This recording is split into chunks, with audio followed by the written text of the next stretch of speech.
सूर्यदेव अमेय प्रभाव नमो सूर्यदेव अमेय प्रभाव दया दिव्य पाश अनंत प्रकाश नमो सूर्यदेव अमेय प्रभाव। అగస్త్యుడు రాముణ్ణి పిలుస్తున్నాడు. రామ రామ మహాబాహో శృణుగుహ్యం సనాతనం. సనాతనమైనది, రహస్యమైనది ఆదిత్య హృదయము.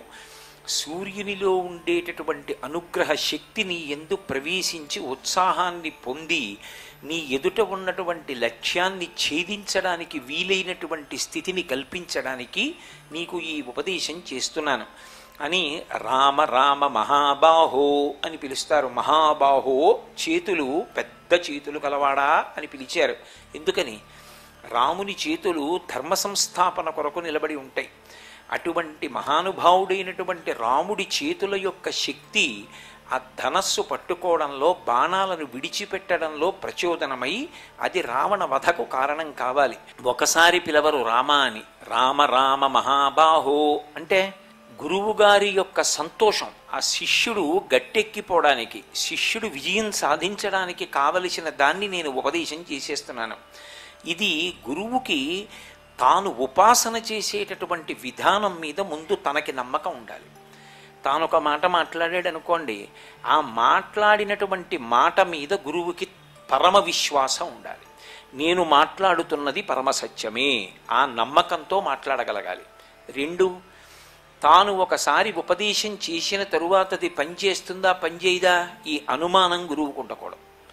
త్రికరణ శుద్ధిగా ముందు దాని మీద విశ్వాసం గురువుకు ఉండాలి. అందుకే రామ రామ ఆ పిలవడంలో రెండు మాటలు పిలిచాడు. రామా రామా అంటే ఆయన సంతోషం. ఏదో అనుకోని సమస్య వచ్చినప్పుడు దానికో పరిష్కారం దొరికిందనుకోండి, కొడుకుని పిలిచినప్పుడు తండ్రి ఒక్కసారి పిలవడు, రెండు మాటలు పిలుస్తాడు. ఒరే షణ్ముఖ షణ్ముఖ అని పిలిచినట్లు రామ రామ మహాబాహో శృణుగుహ్యం సనాతనం. ఇది ఆదిత్య హృదయం. దీన్ని నేను నీకు ఉపదేశం చేస్తున్నాను. ఏన సర్వాన్ నరీన్ వత్స. వత్స అని పిలుస్తాడు. వత్స ఎంత ప్రేమతో పిలిచిన మాటో. గురువు శిష్యుణ్ణి పిలుస్తాడు, తండ్రి కొడుకుని పిలుస్తాడు. ఆవు యొక్క దూడకు వత్సము అని పేరు. మావితో పుట్టిన మాంసము తినే జంతువు కాకపోయినా ఆవు తన దూడకి ఉన్నటువంటి మావిని నాలుకతో నాకి శుభ్రం చేస్తుంది. కాబట్టి ఏన సర్వాన్ నరీన్ వత్స సమరే విజయిష్యసి. యుద్ధంలో నువ్వు గెలిచేసినట్లే. అంటే అసలు ఉపదేశం చేస్తున్నటువంటి అగస్త్యుడికి స్తోత్రం మీద ఉన్నటువంటి నమ్మకం అటువంటిది. ఆదిత్య హృదయం పుణ్యం. ఇది ఆదిత్య హృదయము అనబడేటటువంటి మంత్రరాజము, శ్లోకముల యొక్క సమాహారము. దీన్ని నువ్వు 3 మాటలు పఠిస్తే, 3 ఆచమనం చేసి పఠిస్తే ఈ ఆదిత్య హృదయాన్ని తప్పకుండా యుద్ధంలో గెలుస్తావు. దీని వలన సాధించలేనిది అన్నది లేదు లోకంలో. దేన్నైనా సాధించవచ్చు, అన్నిటినీ కూడా సమకూర్చి పెట్టగలదు. ఏది ఏది దగ్గర ఉండకూడదో అటువంటి దైన్యము వంటి లక్షణాల్ని పోగొడుతుంది. కాబట్టి సమరే విజయిష్యసి ఆదిత్య హృదయం పుణ్యం సర్వశోక వినాశనం. ఇది శోకాన్ని పోగొడుతుంది. కాబట్టి రామ ఈ ఆదిత్య హృదయాన్ని స్వీకరించు అన్నాడు. గురువు చెప్పడం కాదు, శిష్యుడికి కూడా ఆ విశ్వాసం ఉండాలి. ఆ విశ్వాసము ఉన్ననాడే గురువుగారు చేసినటువంటి ప్రయత్నం ఫలిస్తుంది. ఆ విశ్వాసం శిష్యుడికి లేదనుకోండి, గురువుగారు చెప్పినప్పటికీ కూడా దాని వలన ఉపయోగం ఉండదు. ఎందుకంటే గురువు చేసేటటువంటి బోధ వర్గీకరించినప్పుడు సాధారణంగా 2గా ఉంటుంది.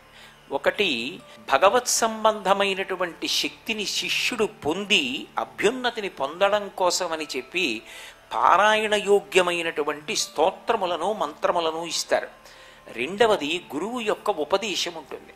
ఉపదేశం అంటే అది కేవలం చదవడం వల్ల ప్రయోజనం ఉండదు, అనుష్ఠానంలోకి తెచ్చుకోవడం వల్ల ప్రయోజనం ఉంటుంది. అబద్ధం ఆడవద్దు అని గురువుగారు చెప్పిన మాట పట్టుకున్నాను అనుకోండి, జీవితంలో అనుష్ఠాన పర్యంతంలోకి తెచ్చుకున్నాను అనుకోండి, విశేష ఫలితాన్ని ఇస్తుంది. అందుకే కొన్ని ఉపదేశ రూపాలుగా ఉంటాయి. ఉపదేశ రూపాలుగా ఉన్నవి ఆచరణాత్మకములు, అనుష్ఠాన పర్యంతంలోకి రావాలి. గురువుగారు ఒక మాట చెప్పారు అంతే, ఆ మాట అలా పట్టుకుని ఆచరణలోకి తెచ్చేసుకుంటాడు. ఆ తెచ్చుకున్న కారణం చేత గురువుగారి అనుగ్రహ స్వరూపమై శిష్యుణ్ణి ఉద్ధరిస్తుంది. కొన్నిటిలో ఉండే విశేషం ఏమిటంటే దానిలో ఉన్నటువంటి అర్థం కూడా తెలియకపోవచ్చు. తెలియకపోయినా కూడా దాన్ని చదివినప్పుడు అసలు ఎట్టి పరిస్థితులలోనూ కూడా ఉచ్చారణ యందు దోషం రాకుండా జాగ్రత్త పడి దాన్ని చదివినంత మాత్రం చేత అది శక్తినిచ్చేస్తుందంతే.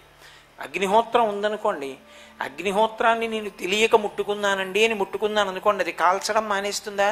అలాగే బీజాక్షరములతో కూడుకున్నటువంటి స్తోత్రములు, అగస్త్య మహర్షి వంటి మహాపురుషులు చేసినటువంటి ఉపదేశములు ఏ ఉంటాయో వాటిని అర్థం తెలియకపోయినా కూడా జాగ్రత్తగా చదువుకున్నంత మాత్రం చేత, అందులో శ్లోక రూప మంత్రములకు ఉండేటటువంటి విశేషమేమి అంటే వాటికి స్వరం ఉండదు.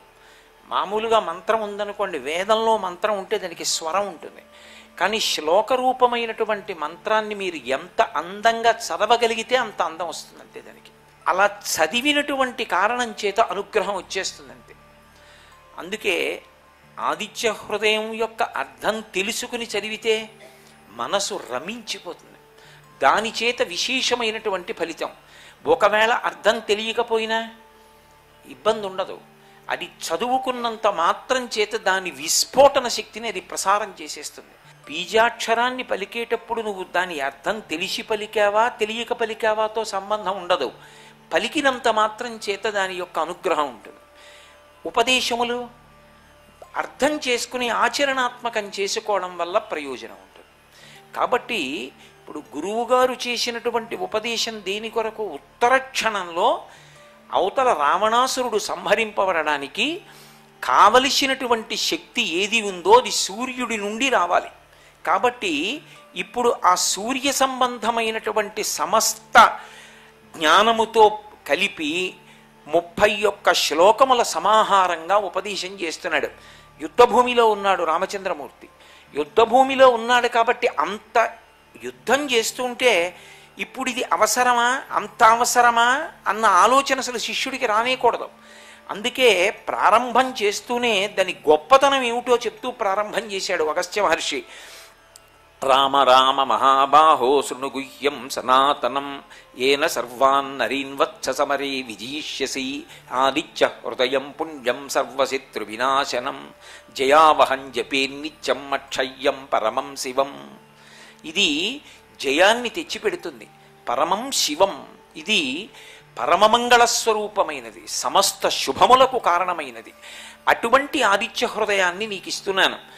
ముందు ఆదిత్య హృదయం చదువుకోవడం వల్ల వచ్చేటటువంటి ఫలితాన్ని రామచంద్రమూర్తి మనస్సులో నిలబడేటట్టుగా చెప్పారు. చెప్పి ఇప్పుడు సూర్యనారాయణమూర్తి యొక్క వైభవాన్ని చెప్పడం ప్రారంభం చేశారు. ఆ చెప్పడంలో ఆదిత్య హృదయానికి అంత శక్తి ఎందుకు వచ్చిందంటే, అన్నిటిలోకి గొప్పదేది అంటే యజుర్వేదం. వేదమంతా గొప్పదే, కానీ వేదములంతటికీ సారాంశమేది అంటే పంచాక్షరీ మహామంత్రం. పంచాక్షరీ మహామంత్రం చాలా చాలా గొప్పది కాబట్టే దాన్ని దాచడం యజుర్వేదంలో దాచారు.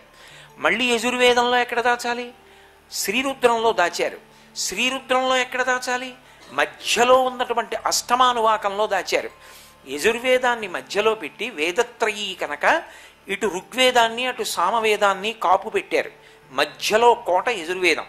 అత్యంత విలువైన వస్తువు ఉందనుకోండి, నా దగ్గర ఒక వజ్రాల గొలుసు ఉందనుకోండి, నేను దాన్ని తీసుకెళ్ళి బల్ల మీద పెట్టి వస్తానా? ఇంట్లో అన్నిటికన్నా భద్రమైనదేది? ఏదో ఒక గోప్యమైన స్థానం చూస్తాను, దాన్ని తలుపు తీసి ఎదురుగుండా పెట్టను. దాంట్లో మళ్ళీ చీకటిగా ఉండేటటువంటి ఒక చిన్న కుహరం ఏదుంది, ఆ కుహరంలో పెట్టి తలుపేసేస్తాను. అలా పంచాక్షరీ మహామంత్రాన్ని తీసుకొచ్చి యజుర్వేదంలో పెట్టి, యజుర్వేదంలో మళ్ళీ శ్రీరుద్రంలో అష్టమానువాకంలో చిట్ట చివరికి వెళ్ళేటప్పటికీ నమఃశివాయచ శివతరాయచ అని దాచారు పంచాక్షరీ మహామంత్రాన్ని. ఎందుకంటే అది సమస్త వేద సారము కనుక. విశ్వాలయ నిలయ వినత లోక పాలక ఉషకాంత నీరాకత పులకించును దేవా ప్రభాకర నీ తేజం అవనితాయ జీవము నశించే జీవాళిని సృజించే పరస్పర నమో సూర్య దేవా అమేయ